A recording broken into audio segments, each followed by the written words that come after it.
So the first step is you must turn on your number lock key. That's the number lock is enabled, and after that you can press and hold this alt key. So this is the alt key. So you must press this key. You do not remove your finger from this alt key, and at the same time you can type PR9 6 3 4, and now you can release your finger from this alt key.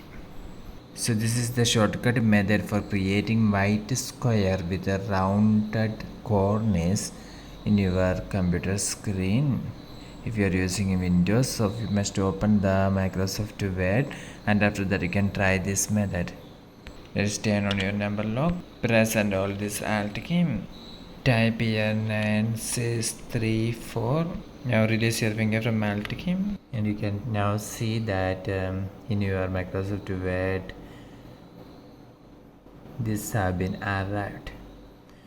Hope this video is useful. For more videos, subscribe and online. Thank you.